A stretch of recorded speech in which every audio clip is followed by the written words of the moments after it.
What's up, everybody? Rob Flax here. I play things with strings, I hit stuff, and I sing. And today we are taking a look at something that was sent to me by the good folks at Glasser Violins. I don't know exactly what's in the box. I have a really good hunch I know what's in the box.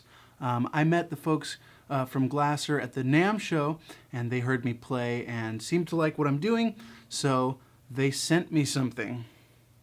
I want to open up the box and see what's inside. Let's do it.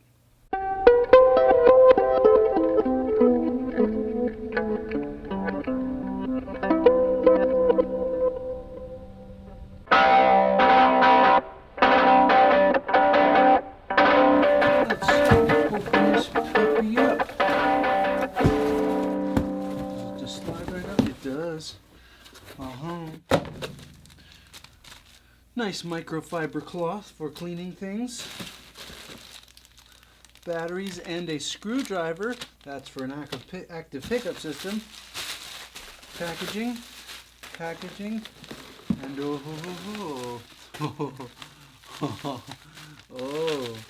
yes.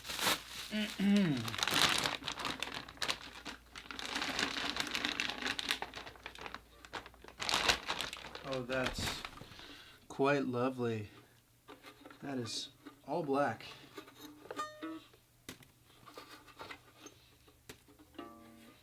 Count the number of strings on that. 1, 2, 3, 4, 5. That's a 5-string. Okay, so I'm not actually that surprised. I've played one of these instruments before. It's what they had at the NAMM show. But the big surprise is I didn't know which color they would send me. I know, superficial, I guess, but that is kind of the fun of having a violin that's not made of wood. It's black. This is officially the most heavy metal violin I own.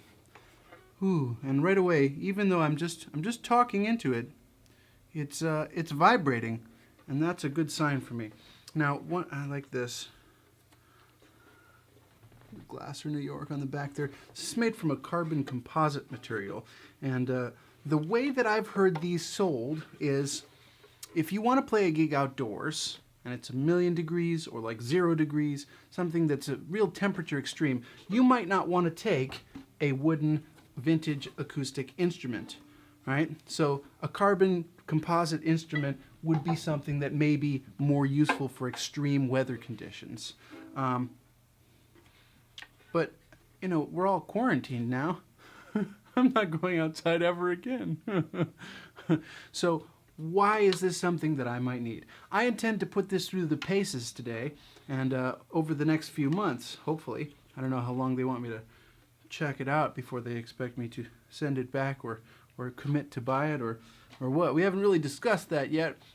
But the first things first is I like quality instruments, and I like things that have a utility in my studio. I'm a multi-instrumentalist. I already have my violin, right? And I've only had one violin for a long time. I got this violin when I was in middle school. No, high school. End of middle school, high school, around that time. I upgraded to the violin that I play today. I haven't upgraded since. It's been good enough for my needs. So I've never really been in the market for an electric violin until very recently when I started to think about there are some situations where I might want an electric that an acoustic violin just doesn't cut it. I also am very curious about a 5-stringed instrument because it gives me additional range that I don't have on the violin. Now, you can see behind me I have an upright bass, so in theory I can get those notes, but the fluidity of playing something under my neck, like a viola, is way easier. I do also have a viola, but it's kind of a student model instrument. It's not the most compelling sound. This, right away, seems to be a promising contender for filling a gap in my existing stuff, right? It also, in addition to being an acoustic instrument that has its own sound acoustically, has a pickup system. It has these 2 knobs built into the chin rest here for volume and tone. I forget which one is which, but I'll figure that out soon. Oh, and there's clearly a center detent.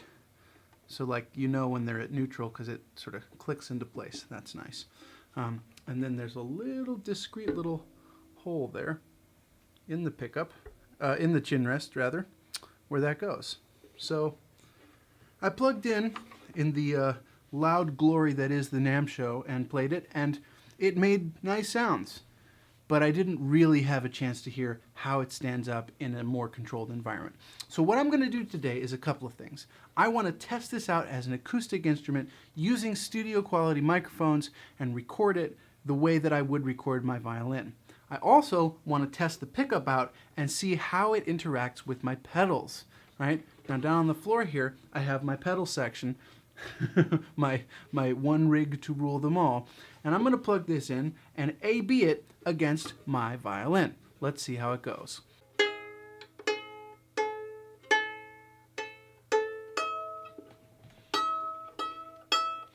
Okay, right away I'm noticing something that's really lovely.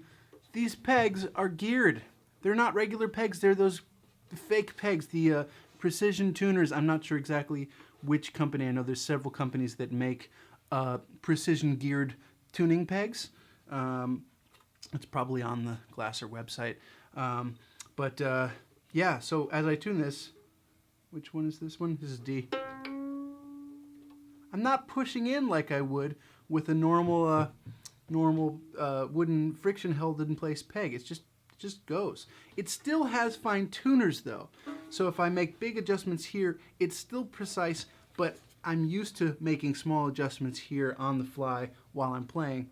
That was the wrong hand, but you get the idea, right? I want to be able to quickly, while I'm playing, make those adjustments rather than have to do this here. So, cool tuners, bro. While I'm at it, before I do anything else, I'm just going to take a look at this new handy-dandy precision screwdriver, Phillips screwdriver. That's nice that they sent me the one that actually fits their compartment. Oh, I want to get this label off. Let's put in the batteries. These are AAA, Duracell. That's nice. Quality. Oh, and look, they sent with it a little mute. That's a little tort mute that I could put on the bridge. You know this is done in-house when it's like screwdriver, batteries, mute, all in the same package. That's definitely a violin company that's sending you those things. Okay, so this screwdriver is for getting at this here. Whoa. Oh, wow. You can actually see down on the bottom here these little cables sticking out. Those are coming from the pickup mechanism in the bridge, it looks like. It's going into the, there's a custom thing underneath the tailpiece, and then those wires are discreetly and sneakily fed into the chin rest. That's probably safe. I'm actually a little worried about those wires being so exposed, but they appear to be well insulated, and it's an active pickup system, so that should be okay. I like active pickups on my violins. My violin that I've been using for years, I've been using with a Schertler active pickup. It's so old it's like faded and worn at this point. And this has a 9-volt battery in here that just lasts forever. It draws almost no current. It has a simple volume knob. That's it. And what it means is that I can use guitar gear and plug in, and it gives it approximately the same signal level and impedance as a guitar might, right? A lot of violins, electric violins, have a piezo pickup, and piezos have really high impedance. If you don't understand what impedance is, that's cool. I don't really either, but it's a thing. It has to do with sort of the ability of electrons to push down the signal or something. Important part is active pickup systems that I've used so far kind of bring the output level pretty close to the passive magnetic coil pickup system thingy of regular guitars. I don't mind batteries, and my experience with them has been overwhelmingly positive. It's the only system I've used for forever. So if there's anyone going, what do you do if your batteries die? You plan ahead. We're violinists, we're not guitarists. We can do this. Okay, one other really fun thing about this before I install this. It has a little thing on the top that'll spin so you can just whoop-a-doop-a-doop. I don't own this. If I ever need to fix glasses, I think I can too. So Glasser fixed my glasses. Nice. Okay, this is spring-loaded, but now I've got it open, and there's already batteries. It came ready to go right out of the box. Okay, so I just have extra AAAs. That's even nicer. I will now put this back. Lol.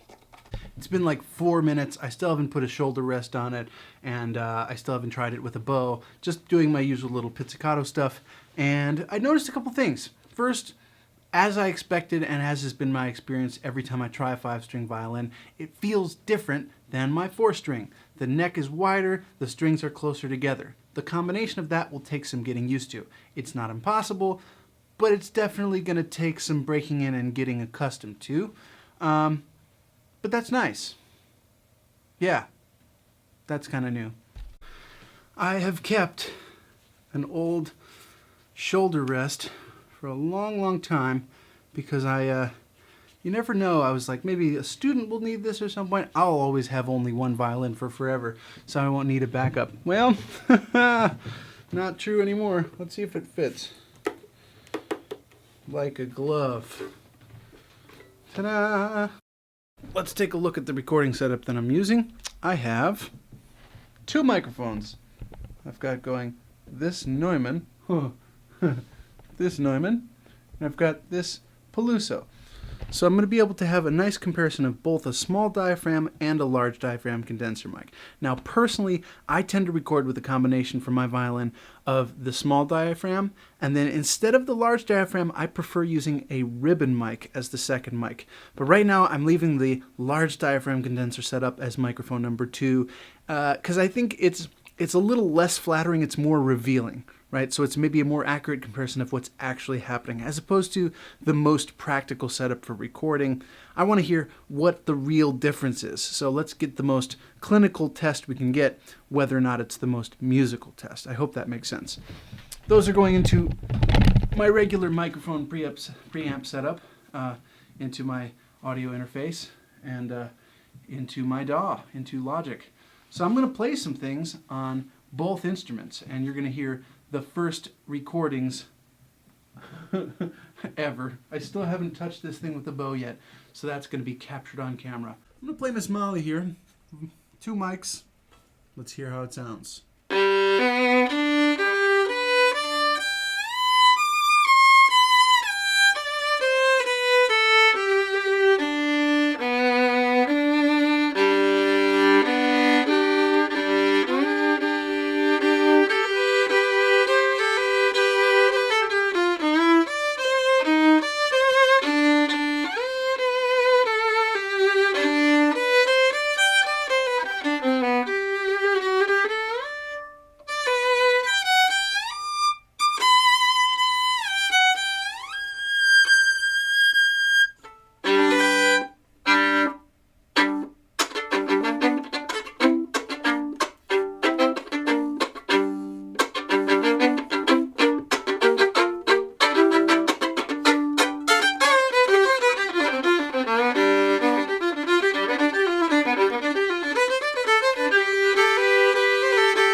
That's Miss Molly.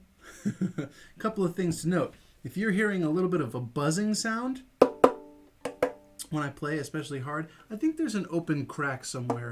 Somewhere there's an open seam that needs to be... Hear that?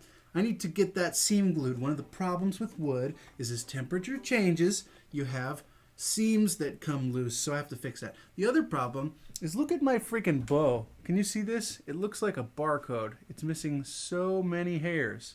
It's a really difficult angle. I'm playing with not a good bow at the moment. I need to go into my violin shop, but due to quarantine, I just haven't really left the house, so that's a problem.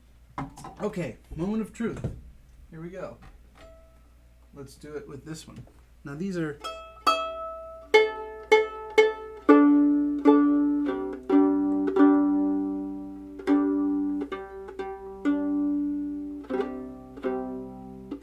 That bridge looks like it's mostly in the right spot. I should probably adjust the bridge before I play, huh?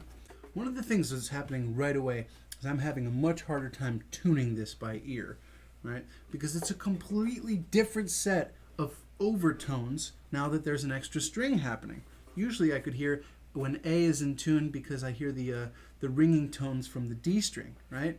But what about the E string, right? I'm hearing that as a sympathetic vibration with the A. Now all of a sudden, E is the third of the chord for this C, which, by the way, Sounds nice and juicy.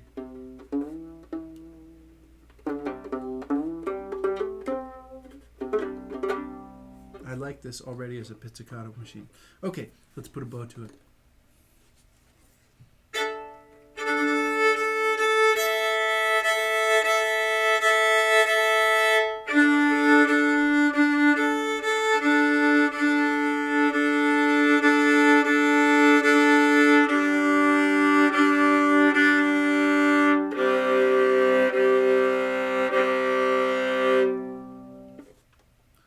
Oh yeah.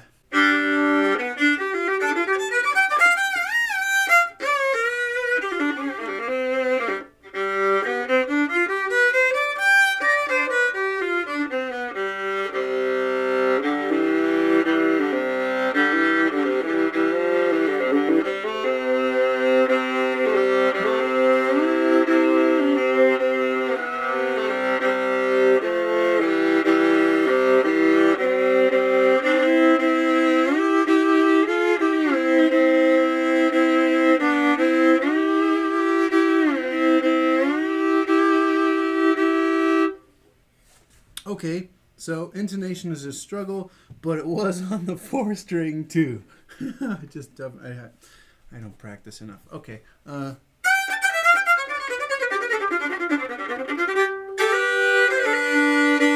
That's a nice bluegrassy G chord.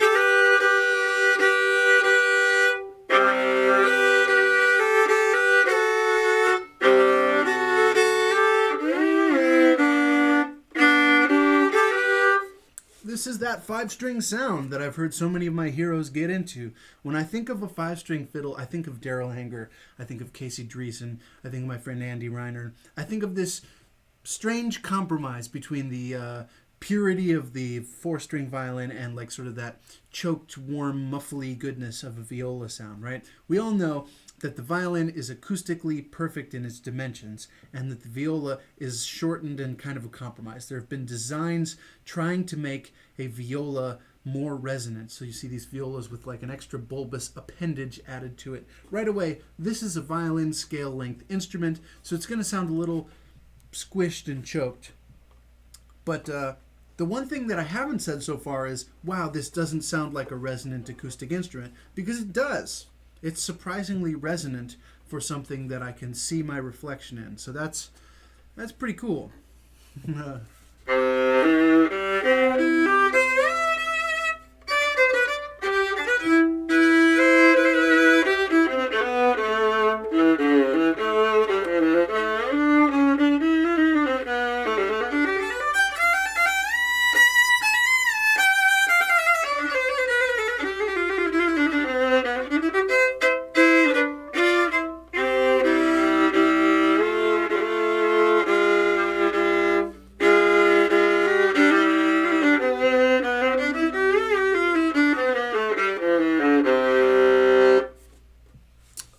Yeah, this is officially already better than the viola that I own. I will end up recording with this as a viola. Sweet!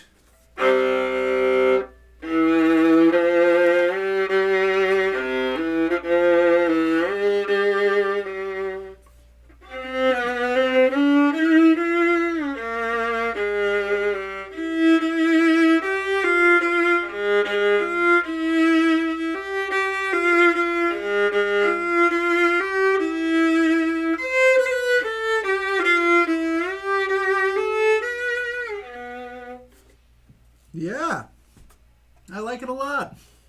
Sweet. Okay, well that's the first test passed with flying colors. Does it instrument? Yes. Does it sound like an acoustic instrument? Yeah. Could I play with it unplugged and use it for recording? Yes. It's really good. I'm pleasantly surprised, and it looks really cool, and in theory I could do this in all weathers. The next thing to test is the pickup sound. So I'm going to take these mics down and I'm going to set up my pedal board stuff to see what we can get cooking here. Okay, so there's one other thing that kind of drives me batty, and this is why I've been resisting the 5-string for forever. I just don't want to have to deal with the tuning challenges of a 5-stringed instrument, right? Some of you know violins are tuned in fifths, and a perfect fifth if it's a perfect ratio of 3 to 2, sounds beautiful. That's how I've learned to tune my violin for years and years and years. You play the A string, you play the A and D string together. When they are maximally resonant, it sounds really nice. There's a problem with this, and it's the essence of our tuning systems. I talk about this with all my students. I talk about it when I'm trying to improvise. There's a challenge, and that is deciding which intonation system to use, right? Guitar, you make a compromise. Even temperament, it's always a little bit out of tune. You lose that maximal resonance, right? On a 4-string violin, E, A, D, G, those fifths are usually tuned to pure intervals, which means that that little bit of extra resonance adds up over time. 5-string is where it's first obvious. Check this out. This kind of blew my mind. I just tested this, and I had to turn the camera on before I do the other stuff. So now, right now, I've got this violin tuned in pretty good fifths, right? Oh, I lied.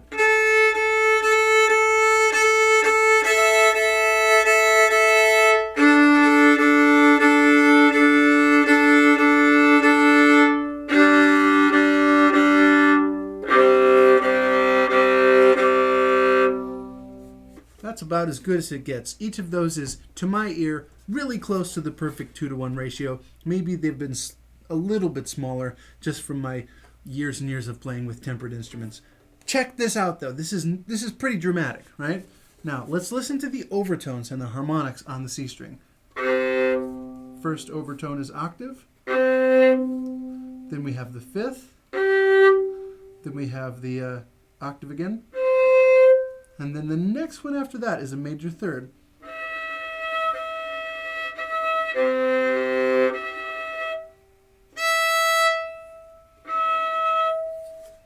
Those are in tune. You watched me tune it, but the overtone of the C string does not match the pitch of the open E string. They're off by a considerable amount, and I have to choose which one do I care about. Do I tighten up all the fifths and make the C a little bit higher and make the E a little bit lower so that they kind of meet in the middle? But then I lose all the overtone resonancy goodness. So I still don't have an answer to this. I'm going to have to ask some friends what they do to compensate for this tuning challenge. Or maybe people don't care as much. But come on, that's obvious, right? Those are 2 different notes. All right. I've got my violin plugged in now. Schertler Stat V pickup going into la la pedal board rig, the one rig to rule them all. This is absolutely a work in progress. There's a number of things I still need to change about this setup, but let me briefly explain what's going on here so you understand what I'm testing. First thing that the violin gets plugged into is this red box, the Audio Sprockets Tonedexter. I like this for a number of reasons. First of which, I have it set up to model the acoustic sound of the instrument. So if I have it on this setting and I play, it sounds pretty convincingly like the acoustic tone of my violin.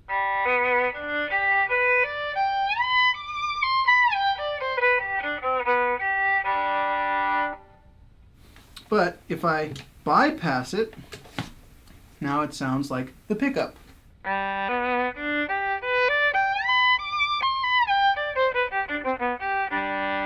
Let me boost it a little bit so you've got more volume to hear.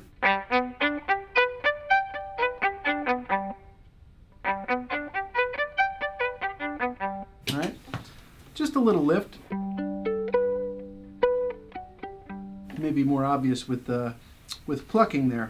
If I have the effect on, bypass so you hear the pickup. So for ages, I've used the pickup because it sounds pretty good when you're doing pizzicato. I'm running this thing into all 10 of these pedals. This compressor is always on. It's pretty invisible. It just kind of helps to even out the levels after it hits these gain pedals. The Chase Bliss Condor is currently on, and I have it set kind of doing an always on corrective preamp thing. It's cutting just a little bit of high end. It's bringing up the volume a little bit. It's reducing a tiny bit of this one specific low mids frequency, and it's reducing a little bit of bass, with a medium amount of gain. If I push this button, now it's in drive mode. You hear it has a little bit of kind of not too aggressive crunch to it, but it sounds like an amp that's maybe overdriving a little bit. If I don't have the boost from the Tonedexter, it doesn't sound quite as crunchy. So the thing that I've learned in my years of pedal fun is gain is all about stacking one thing into the next, right? Naturally, we're going to stack this Tonedexter and this Condor into the Analog Man King of Tone. This has two sides. It has a boost side. I might turn off this boost just so it's not so much overall cumulative level.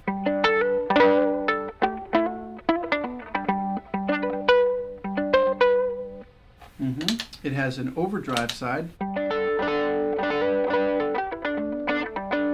have it set right now so that it's a little bit softer.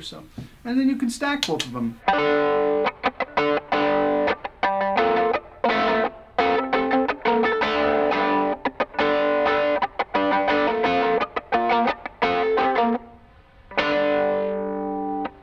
If I have all of these on, and even this, all of a sudden I'm getting some real sustain from just pizzicato.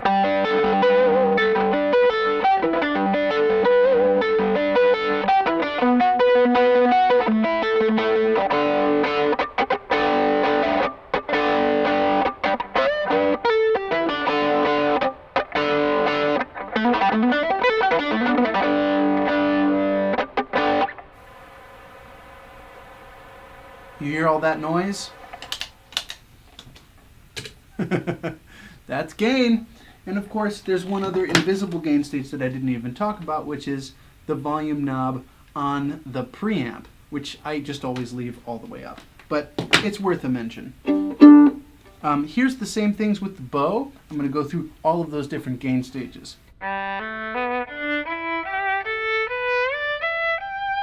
Pickup sound. Pickup sound boosted.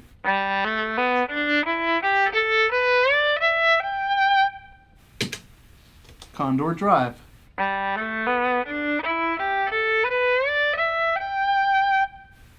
Condor Drive boosted.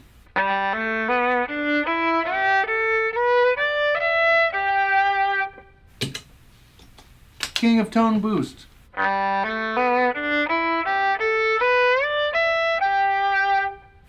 Boosted. That's really starting to push into that gainy overdrive. I love that sound. You get overdrive, not from a drive, but from a boost. Things that are just slamming into each other. It sounds really nice. Okay, and just for giggles, here's everything on all at once with the bow. You can even hear me talking into the violin. It's so gainy.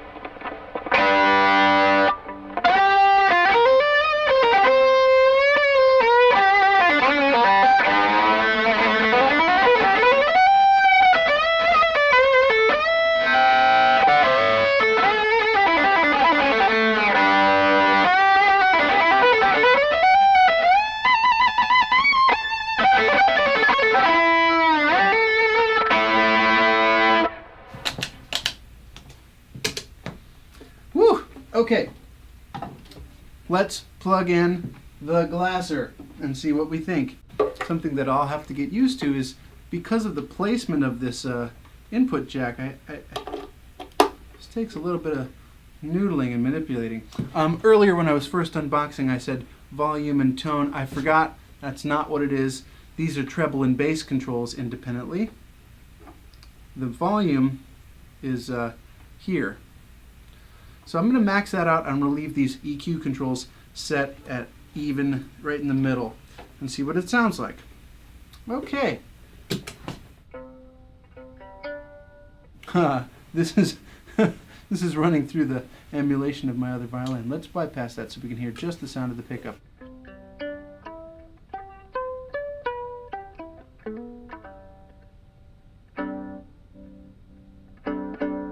Okay, not quite as loud. That's okay. If I crank, let's boost it.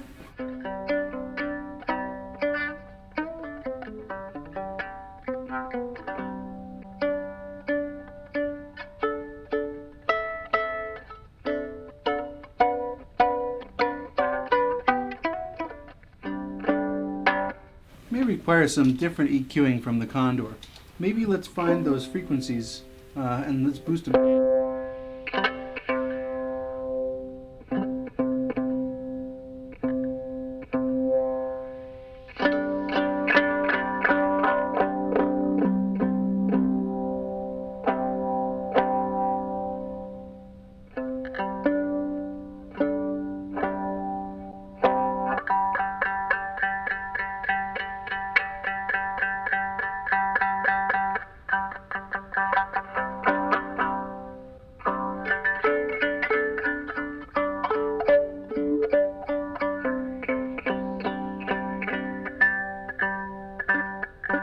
I think that's the frequency. I want to remove some of that. That's a little bit harsh.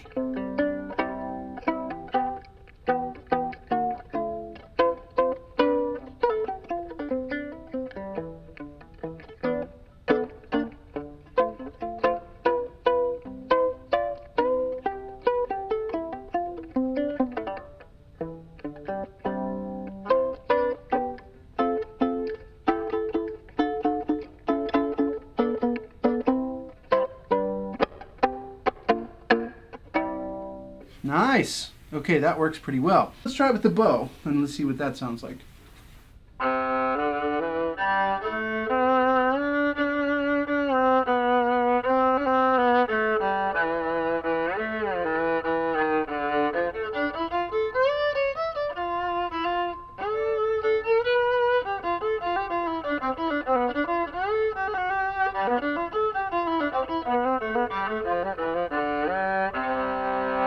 Okay, let's do some drive. Drive.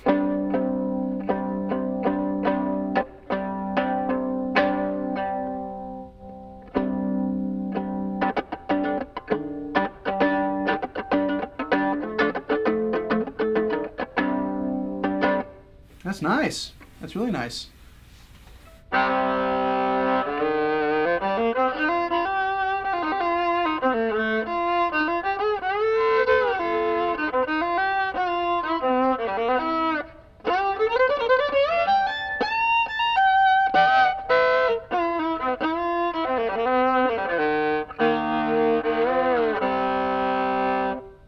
Still not hitting my ears as very loud.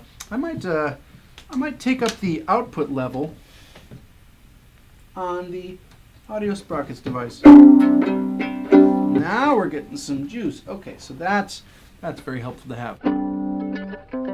You never have too many preamps, folks.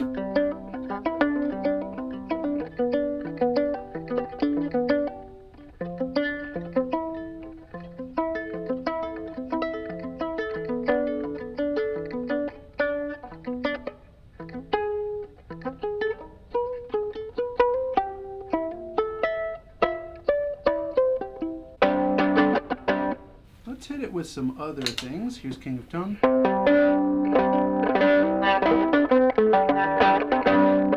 Whoa, okay, that's crackly. Output level down. That's nice.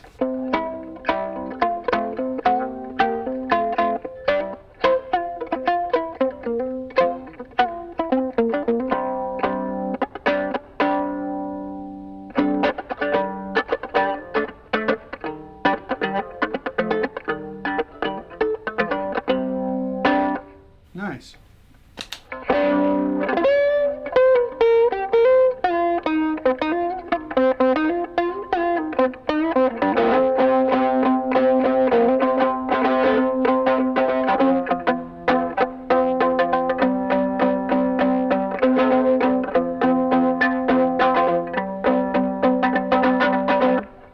Why do I want to play the strokes? Okay, here's everything. Oh yeah.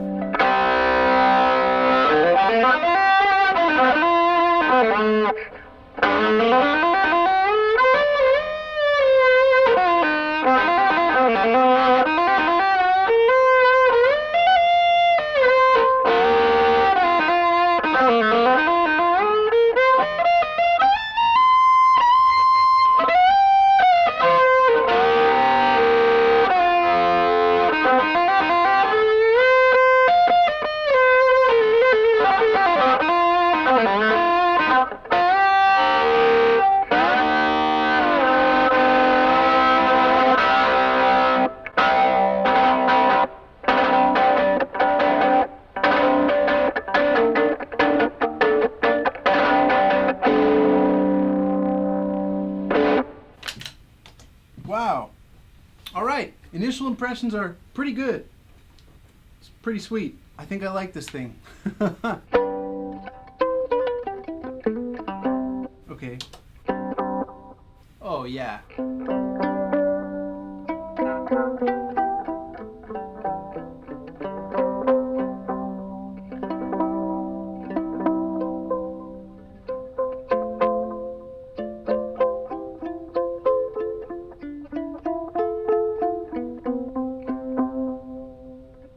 I absolutely love my Thermae. It's magical.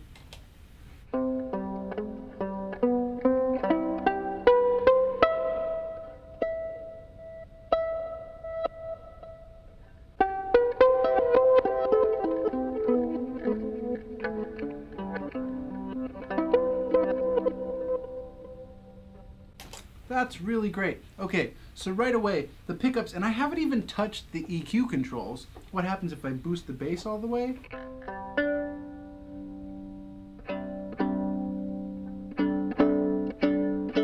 I have to figure out what's what. Okay, outer ring. Let's put them back. Let's put them both back at center. Center detent. Regular. Let's see what it's controlling. How do I find it? There it is.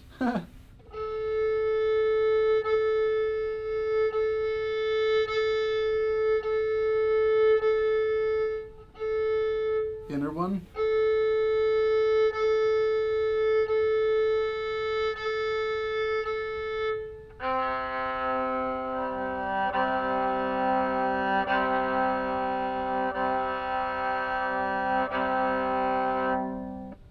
So the difference of those EQ controls is pretty subtle as far as I can tell. It's not making a huge difference. That's probably pretty good. It'll probably take me a little while to mess around with them and learn them some more, but my initial impressions are pretty good. And this this dangling cord over the side here has bothered me much less than I expected it to. Usually when I've seen other electric violins, they have a cord sticking out sideways and it's just sort of drooping off. At least this way it's kind of taking a lot of the load off of the instrument by pointing this way and then coming out and down. That's really quite manageable, so that's some good engineering here. One more thing that I have to do. I want to see if I have the Tonedexter running the wave map that I made with my acoustic violin, my Ms. Molly. What does it sound like? So let's run it through that.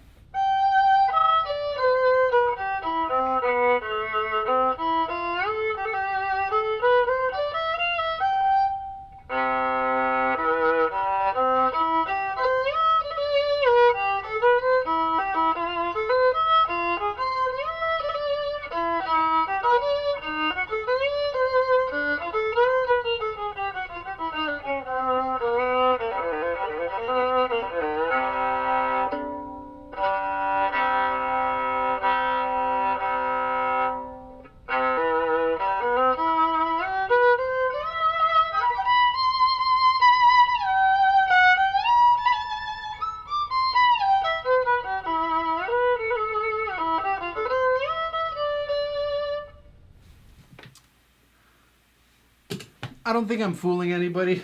I think it doesn't quite sound right. Anytime I run an instrument through the Tonedexter's wavemap and it's like the wrong instrument, like if I run a guitar through the violin wavemap or the violin through the mandolin wavemap, it just sounds terrible. And this is no exception. It's clearly, I need to make another wavemap, plug in a condenser mic and train that thing to hear the sound of the acoustic Glasser violin. But as we showed earlier, that's pretty good. So I might make a wave map for it and be done. I had plans to test with lots more gain pedals and see what that was going to be, but this video is getting really long and I don't think it tells me anything new. It seems to be that with some careful setting of the Tonedexter and the volume control on the Glasser, I can get it to a pretty comparable level and behave in a very similar way to the Schertler pickup that I'm used to, which to me means, great. This thing's going to rock, and I can use it as an electric instrument as well. I still haven't tested it with octave down stuff, and frankly, I'm very curious to do so, because with the C string, I can get down into the cello range, but I have some other plans for how to do that in the future. For now, first impressions, unboxing. Glasser, you hit it out of the park, and it's going to stay on my wall as part of my studio for a while. I know you want this thing back at some point, or maybe you do. I don't know what the plan was, but it's not going back. I'm keeping this. Sorry. Thanks for watching. If you enjoyed this video, please subscribe to my channel for more stuff, and click the bell icon so you know when I release a new video. If you'd like to support me further, you can get exclusive content on my Patreon page, patreon.com/RobFlax. Click the link in the description below to find out more about that. Until next time, have fun, keep practicing, Koji ahead.